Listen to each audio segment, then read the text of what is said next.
On this episode of SKID Factory Quick Tech, we're going to show you how to install a torque converter correctly and then check the setback clearance.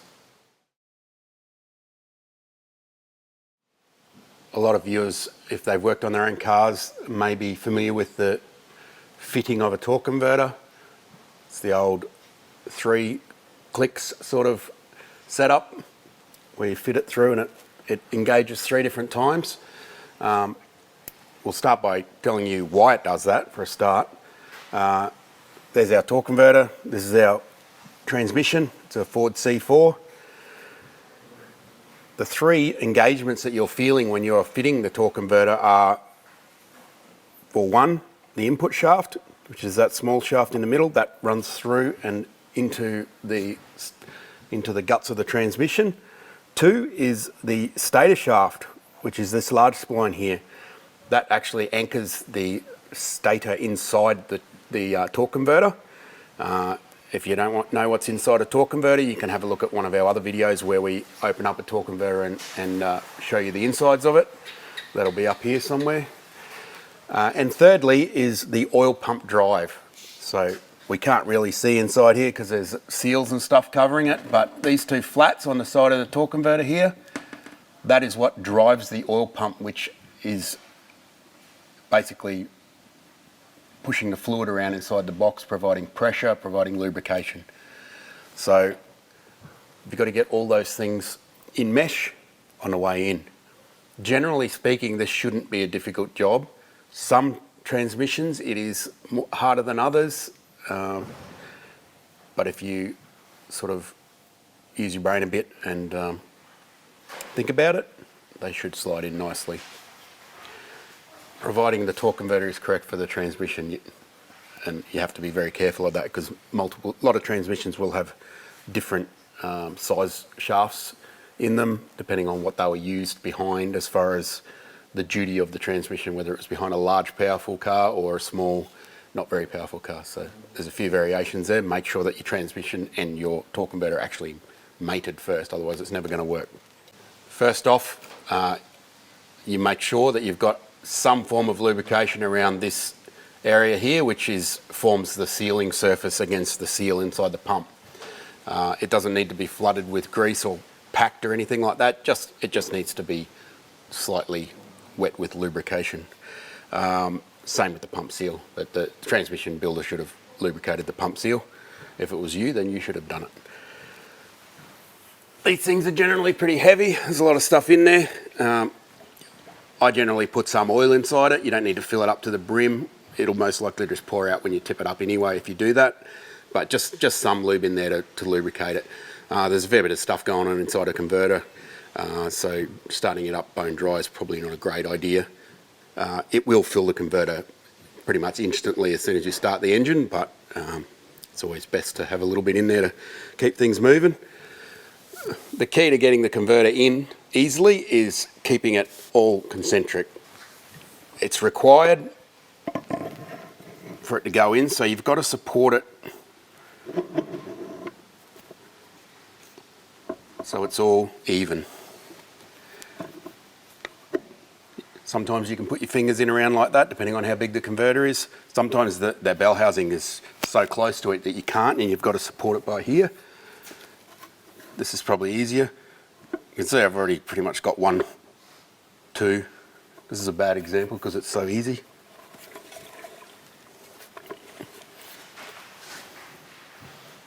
Worst example ever. Straight in. Well, I did just pull it out, so it's probably why.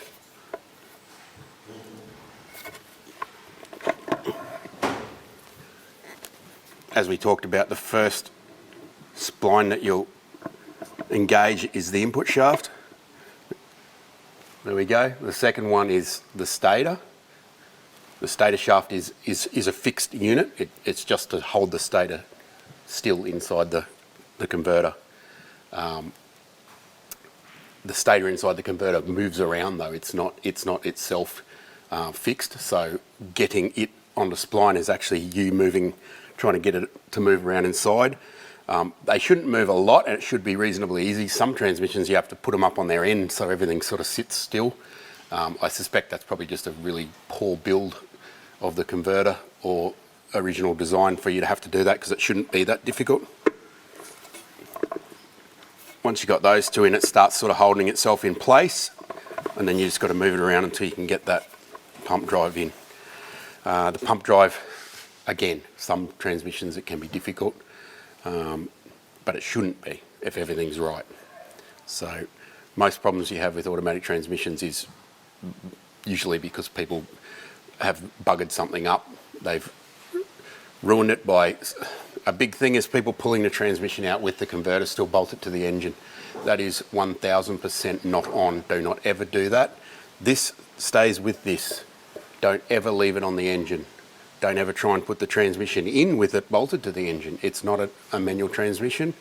You will wreck something, either the pump drive or the seal or anything like it. You just don't do it that way. It's not how the transmission's designed. That's always with this when you fit it to the engine or fit the engine to it.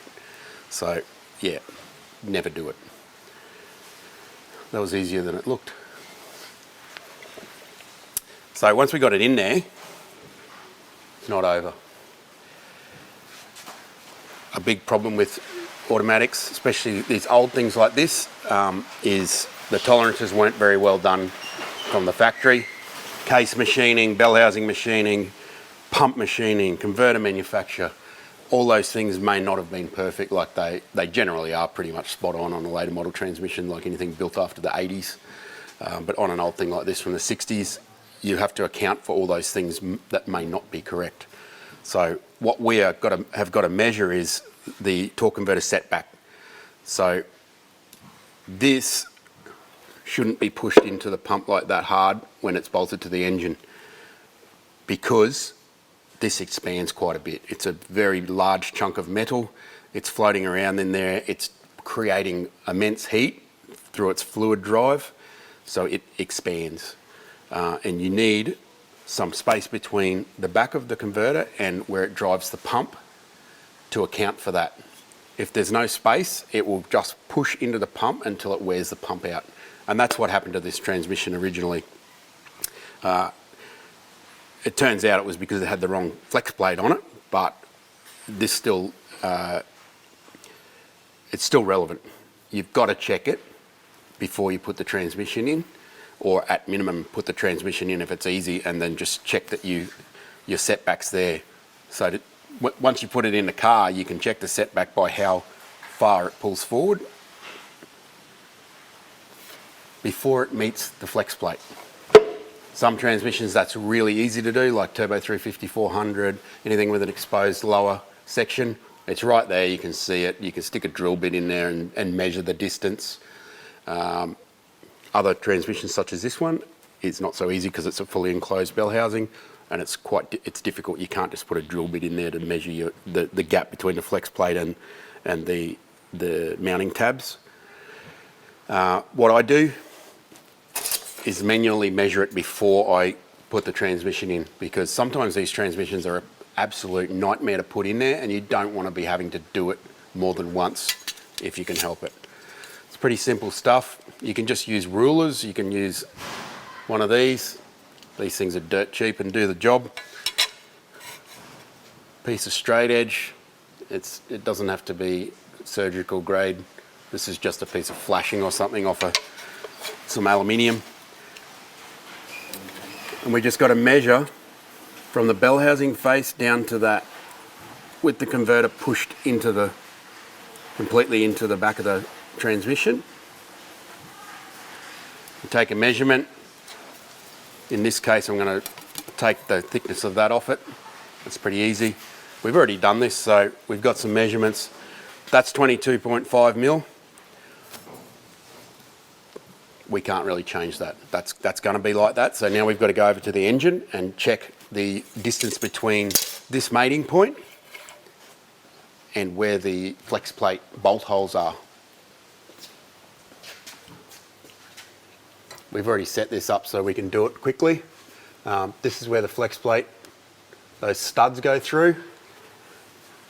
And this separator plate here is where that transmission bell housing is going to bolt up against. So we pretty much just go straight from that face.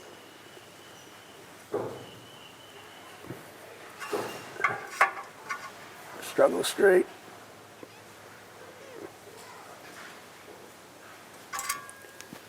And our measurement is 20.14. So we go back and compare the two measurements. That measurement needs to be larger than this, and the ideal measurement is somewhere around the 4mm mark. Many GM transmissions are much more than that, and I probably wouldn't go much more than 6mm before you start putting spacers and stuff in there, because if you pull that converter out too far, conversely to wrecking the pump by pushing against it, when you pull it out too far, you don't have the drive on the pump that's required. And if it's a high performance transmission, it'll shear off the drive driving the pump itself. So you've got to get this right. It's pretty easy to shim them up. It's often done with GM stuff because they just give you these ridiculous setbacks. This one here is actually the opposite. We're struggling to get it to set back enough. It's only about 2mm, and that's not enough. We're going to have to do some trickery to get it to actually fit properly, and what we're going to do is put another separator plate in it. So it's got this plate that goes between the engine and transmission. I don't know why they use them. It doesn't seem like it's something that's needed, but they all seem to have it in the olden days. So we're going to actually stack one on top of the other to give us an extra 1.6mm of clearance that we need to get it close to 4mm. This isn't normal. It shouldn't be like this, but as I said, old stuff is old and it's not machined very well, and these things happen. But if you don't do this measurement and you don't find out that this is the problem, you will wreck the pump one way or the other, maybe the converter. So that's why we measure these things. Do it now, get it right, and you won't have a problem. This applies to many different things. Doing engine conversions, back when we did the patrol, we swapped the engine to a diesel engine and it had different distances of the crank sticking out. We used a flex plate off a different engine, and we had to do this as well, and it revealed that we did have to put spacers in between the two, otherwise the converter would have got pulled out of the box and ruined it. So anytime you ever do this, measure it. It's really simple. Even if you just pull the transmission out, stick it on the bench, do a rear main seal, put a flat up against it and measure how far it is in, so that when you put it back in, if you have to take the converter out perhaps, you can ensure that you've actually got the converter seated correctly that way as well. So simple stuff, keep you out of trouble.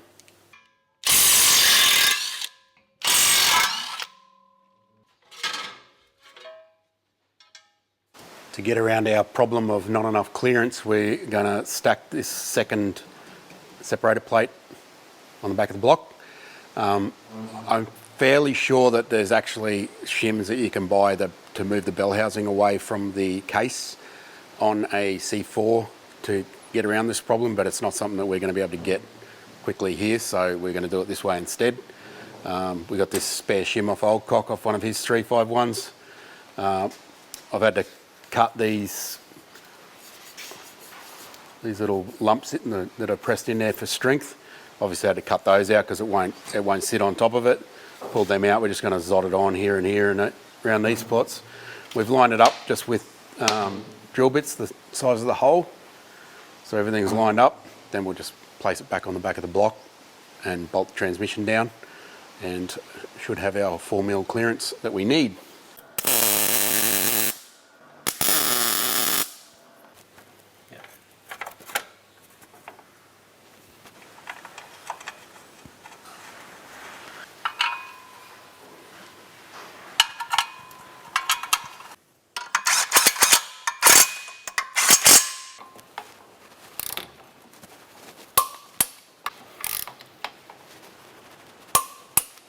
Got the two separator plates joined. We've thrown it back on, put the flex plate back on, tensioned it up, bolted down the two separator plates just to hold them flat so we can measure.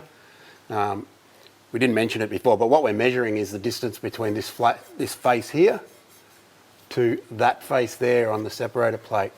And what that measurement tells us is how far into that bell housing this flex plate's going to be. and then we can relate that to how far into the bell housing the front face of the converter is, and that's where we get our difference in measurements. So back up in again.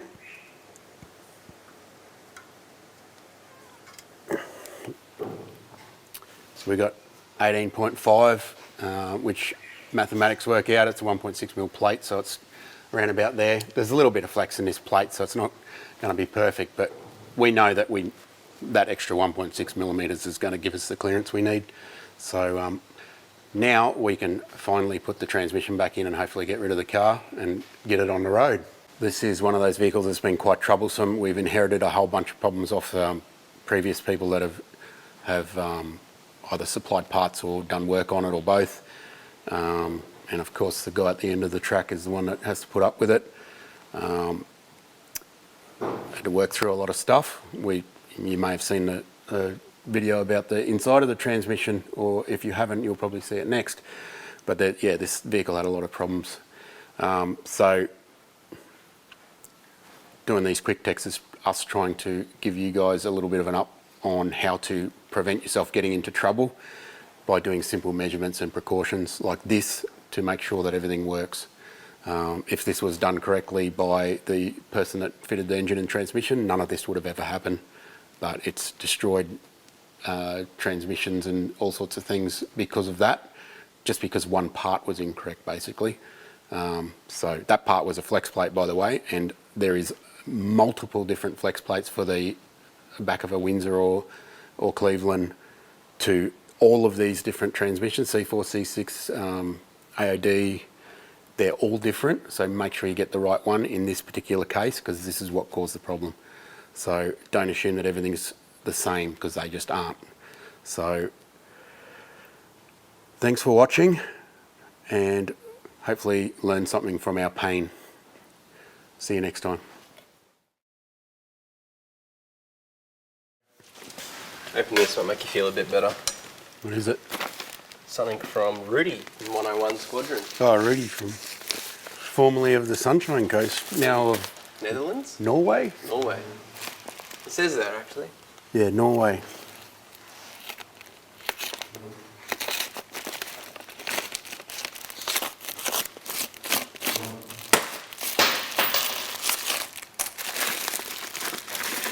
I'm going to put schmutz all over this, hope it's not fancy. Yeah, I got kind of clean hands. Hell yeah, sticker pack. Got a bill, bro. Got to be. I'm sure we're not pronouncing that right. Correctly? I don't reckon anyone pronounces it correctly except for the 101 Squadron. Norwegians. How sick is that? Smoking a durry. Don't smoke, children. Colouring in book for your kids. What is this? I think my kids might be a bit past colouring in, but maybe one of your kids is. Is that food?